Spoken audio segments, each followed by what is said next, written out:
Welcome to the Horror Chronicle. This is the case and true history behind Timothy Mcveigh, an American domestic terrorist, born April 23, 1968, in Lockport, New York. Mcveigh, who managed to carry out the Oklahoma City bombing back on April 19, 1995. The explosion, which killed 168 people, was the deadliest terroristic attack until September 11, 2001. Mcveigh expressed an interest in guns at an early age. He graduated from high school in June 1986 and spent a short period at local business college. Around this time he read the Turner Diaries, 1978, an anti-government, neo-Nazi tract written by William Pierce.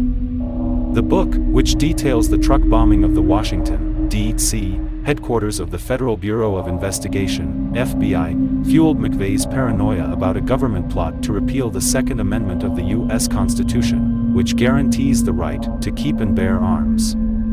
He enlisted in the U.S. Army in 1988 and proved to be a model soldier, earning a Bronze Star for bravery in the Persian Gulf War, 1990-91. He was a candidate for the Special Forces but dropped out of the program after only 2 days. The experience soured him on the military, and he took an early discharge and left the Army in late 1991. Mcveigh returned to New York, but was unable to find steady work. He reunited with Terry Nichols and Michael Fortier, friends from his day in the Army, and sold guns at the fair throughout the United States. In March 1993 he drove to Waco, Texas to observe the ongoing FBI siege of the Branch Davidian compound. He viewed the U.S. government's action there as illegal, so Mcveigh started his plot. Along with Nichols, Fortier made contact with members of the militia groups in the Midwest. In September 1994, Mcveigh began actively plotting to destroy the Alfred P. Murrah Federal Building in Oklahoma City. Over the next 6 months Mcveigh and Nichols planned the bombing and acquired several tons of ammonium nitrate fertilizer, which combined with oil will provide the explosion power for the bomb. On April 19, 1995, the second anniversary of the deadly fire that ended the Branch Davidian siege, Mcveigh parked the truck containing the bomb in front of the Murrah building. At 9:02 a.m., the bomb went off,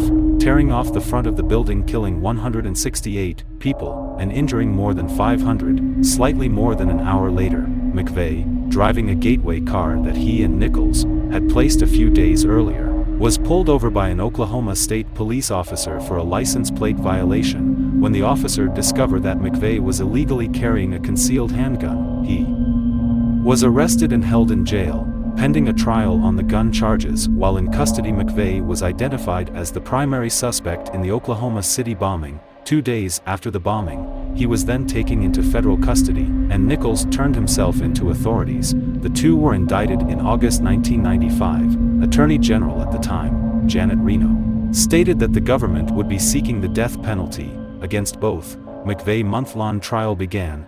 In April 1997, Fortier also testified against him as part of the plea agreement. It took the jury 3 days to reach a unanimous guilty verdict. Mcveigh was sentenced to death on June 13, 1997. Later that year, Terry Nichols was found guilty of conspiracy and 8 counts of involuntary manslaughter and was sentenced to life in prison. On June 11, 2001, the indictments were identical, charging each man with the use of a weapon of mass destruction by explosive and 8 counts of murder for the death of federal employees at the Murrah building. Mcveigh became the first federal prisoner to be executed since 1963. A unique and major event. How it tied into Mcveigh's perception of Waco, and that, linking those two things together was unusual, which of course we learned later on. But the scope of it from the time I drove up was obvious. I was there around 9:35. It was very early on. As I said, the fires were still burning, and I remember part of that site assessment was just to get a sense of what had gone on, and you could still see people trapped in the upper floors of the building. And of course the firefighters were putting the fires out, and paramedics and ambulance. There were a lot of wounded people, walking wounded, and it's emotional but there's a lot to do. And it's not that you're not empathetic or sympathetic, but you have to sort of push through that to get to the job at hand. There's just like I can't help somebody as a paramedic could, or the firefighting apparatus. So everybody's got a specialty, and you just have to rely on those other first responders that they're going to take care of their part, and they'll presume that I'm going to do my part. We were on site a lot, and I remember the Red Cross would bring out something hot to eat on occasion, because it really was difficult to leave. But it was almost like the world was going on outside that bubble. But my wife has told me that friends and people I haven't heard from in a very long time would call the house just to see how she was doing, see how I was doing. There would be a call on the media for boots or gloves, and they would show up by the truckload. There was a building not far from the Murrah building that was full of supplies, and over the years I've talked to some of the urban rescue folks that came in from other states, and they remember today, 20 years later, that they couldn't buy a cup of coffee. They'd go into a restaurant to eat before trying to sleep for a little bit, and they'd go to pay, and they were told, someone's already paid for your meal, or it's on the house. And it's become now known as the Oklahoma Standard, that the way the community just turned out completely, it was moving.